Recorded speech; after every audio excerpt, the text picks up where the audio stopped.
Welcome to the Den of Tools. Howdy, guys and gals. We're back here in the Den of Tools, and we're talking about, I know I'm going to say it again, the death of gas. And you're like, this doesn't affect me. It really probably will. All right. And I know a lot of you may have already heard of this, but California just went nuclear on gas-powered equipment. Now, they're saying lawn equipment and stuff like that, but we're going to talk more about that because I don't think people are wrapping their heads around this entirely, because they're not really, they're looking at headlines, and the headlines, of course, they're playing up to Newsom. They love Newsom. They think he's fantastic, and they're playing up to him, and they're hiding what this thing really is going to do. And if you think, well, I don't live in California, so this doesn't affect me, I think you're wrong. And I'm going to explain why. So let's jump into it real quick. We'll cover, the headlines, and then we'll go beyond the headlines. Here we got Business Insider saying Governor Newsom signed a bill on Saturday to ban gas-powered lawn equipment as early as 2024. That means in 3 years, it could be impossible to buy gas-powered lawn equipment, but it could be even worse than that. The state plans to offer rebates to people who switch to zero-emission electronic tools. And they've done this before. In fact, I used to live in California. Now, I'm not from California, but I used to live there. And they did the Air Quality Board, and that's who's controlling most of this. The Air Quality Board did a thing where if you traded in your gas-powered lawnmower, they would give you a credit towards an electric one. And that's how I made the switch. I didn't own a lawnmower at the time, but I went to a garage sale, bought one for $20, an old one that barely ran, traded that in, got $200 off towards an electric lawnmower because, you got to work the system, right? Anyway, they said they've set aside $30 million to help gardeners and landscapers make the switch, the bill's author said. They always say this kind of stuff, but they always put huge strings and hurdles you have to jump through to make it to do this.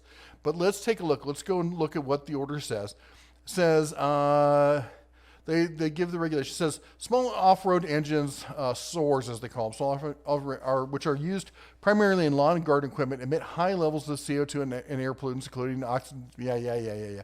And they're not wrong. Okay, I've talked about this before. These small engines, the two-stroke engines, stuff like that, they will put out more gas emissions. Like a large leaf blower will put out more gas emissions than your typical four-door family sedan driving 1,000 miles. There is an issue, and California has an exemption from the rest of the country in that they don't have to follow federal law. They can go beyond federal law if they want, and they want it really badly.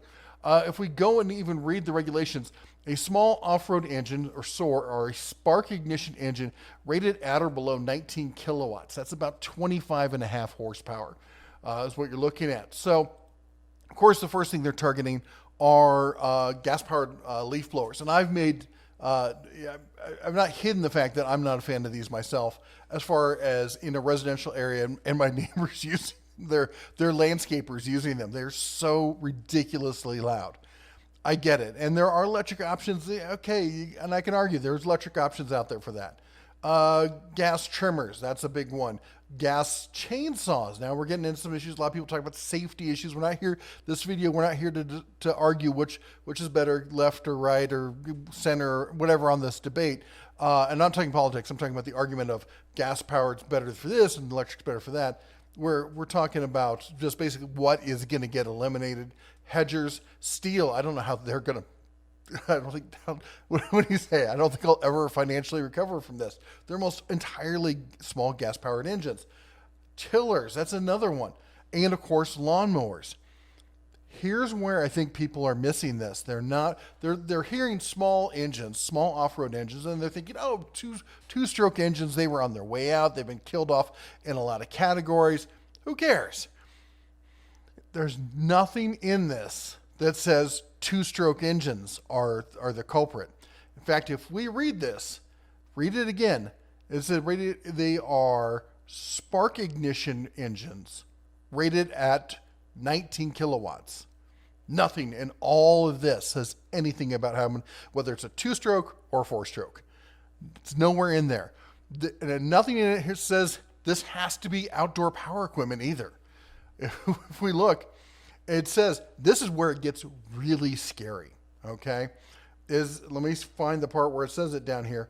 It isn't exactly, they're taking a law and making it really, really flexible. Basically, they're taking a law and adding a variable in there that they can change at any time, because they're banning these based on this, as it says right here, as defined by the state board. That means you can ban any of these engines, any of these motors at any time, and the ones that fall into the classification as to what are banned are whatever the state board says it is. If the state board says it's an 8-cylinder, Hemi, then it's an 8-cylinder Hemi. There's no regulations that says what the state board, like there's no up and bottom for what the state board is. Okay, there's nothing like the state board can't go higher than this. The state board could just say whatever they want, and that's what's going to happen. So let's take a look at some of the things that are already going to be covered by this. How about your basic, riding lawnmower? That's going to be covered by this. What are you going to do when you can't buy your basic riding lawnmower for $1,600? Or how about your higher end lawn tractor? This is the highest end Craftsman lawn tractor. This is definitely going to fall. This is under 24 horsepower. That's the only limit right now, is the horsepower is that they've defined. But the thing is, they get to change that definition at any time, because they don't have to have a public vote. They have a vote amongst the board, and they're like, we think it's 30 horsepower now. Things have changed, times have changed, we have to move with the change, so it's now 30 horsepower. But currently, just using the 25 horsepower, this is a Husqvarna commercial grade mower at 24 horsepower. Most commercial grade mowers, except for the very high ones, are 25.5 or lower in horsepower.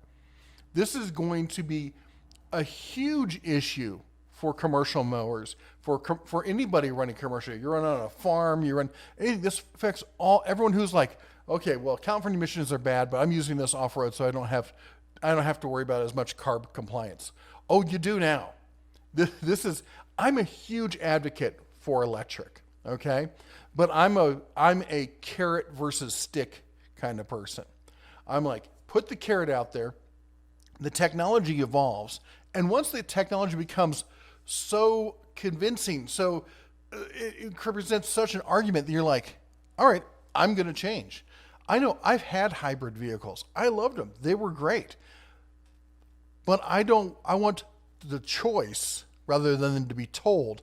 And I think, and we're going to get into this, a lot of this seems to be like they're trying to hide behind the veil of, we're getting rid of noisy leaf blowers and two-stroke engines, and it's a lot more than that.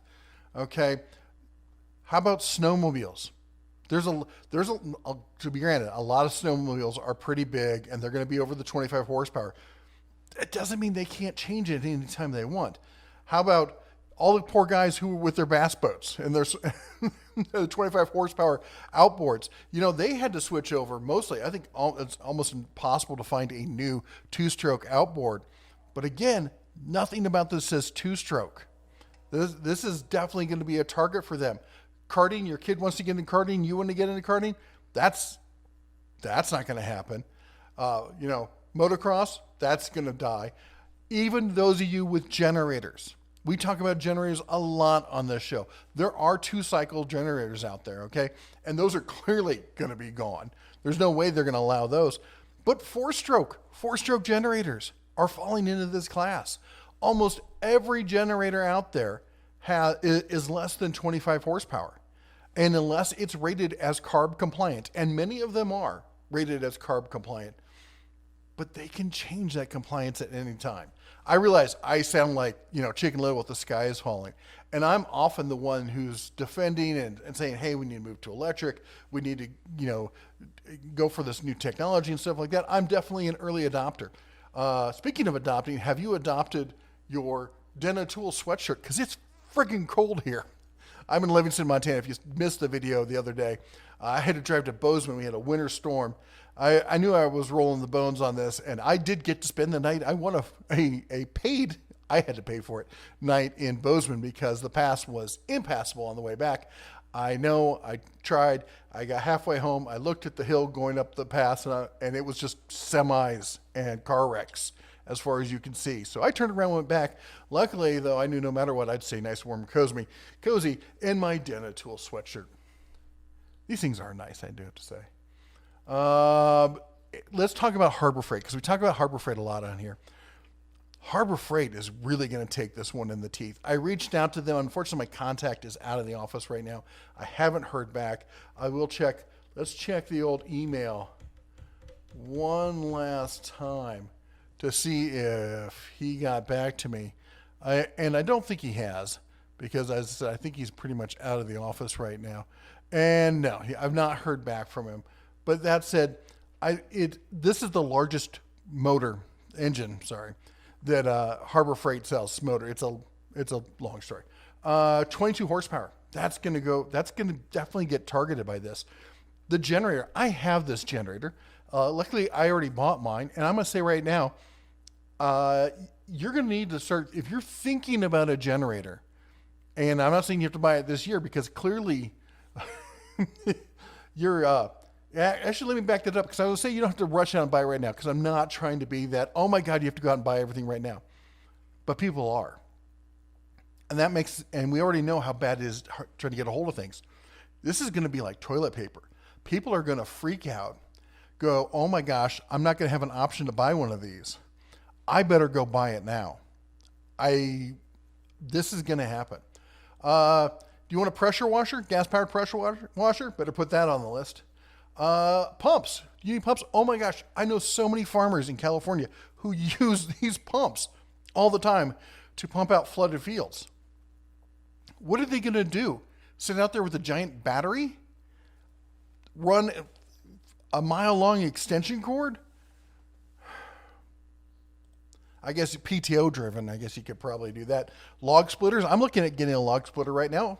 I don't live in California, luckily, but we're going to talk about why this is going to affect you, even though you're not in California. You want the news? New? It's not new. This thing's been around forever. How about this sawmill? I want to get my hands on one of these. I've actually gotten to play with one of these once. They're actually really cool.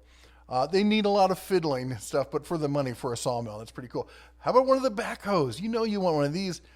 These things are going to disappear, and I'll tell you why they're going to disappear. Let me get rid of this here.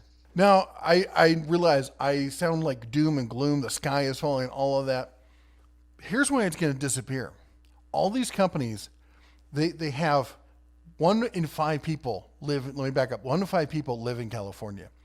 California has a huge amount of land, a ton of people. They're going to give up at least 20% of their revenue if they don't comply with California. Now, here's their options. Build 20% of our equipment, 20 to 25% of our equipment to be CARB compliant and deal with California, or just say, screw it and go electric. We've seen where this is going with a lot of these different companies. Steel has come out with electric. Everyone's starting to come out with electric. They've had electric options. They're like, okay, we're dipping our toes in it. We're dipping our toes in it. 2024 people. This is pushing somebody off a ledge, okay? And 14 years out, 2035, when it comes to commercial time, as far as development, rolling up, getting adoption, all that, they're going to have to get started now. And at some point, they're going to have to say, it's just not feasible to build multiple units and have different SKU lines for different parts of the company or country. And they're just going to say, we give up. We're going to go all electric. We're going to go all CARB compliant. We're going to neuter all of our products so we can be in compliance with California. And here's the thing. In those laws, that the U.S. pollution laws, California is carved out as being separate, right? But there's also a carve out saying if a state wants to comply with California rather than the federal laws, they can do that too. That means New York's going to follow, Massachusetts, Connecticut, most of the Northeast coast. Illinois is probably going to follow. I could see Colorado going that way. We see all of these states with, left-leaning. Now, I'm trying not to get into politics and argue one way or the other, but that's the way they're pushing this agenda, and they're going to force the rest of us to follow, because at some point, once it becomes 25, 30, 40% of the U.S. is requiring this compliance, these companies aren't going to have an option, and they're just going to make the change. The question is, how soon is that change going to happen? Anyway, I'm not going to rant any longer. I know I've gone long enough on this. I want to hear your comments down below. What do you think about this? You know, if you like this kind of video, if you like this kind of news, be sure to, chomp the old like button. You know, if you want to see more of it, smash the subscribe and ring the bell on your way out. You all take care. God bless. And as always, shine on.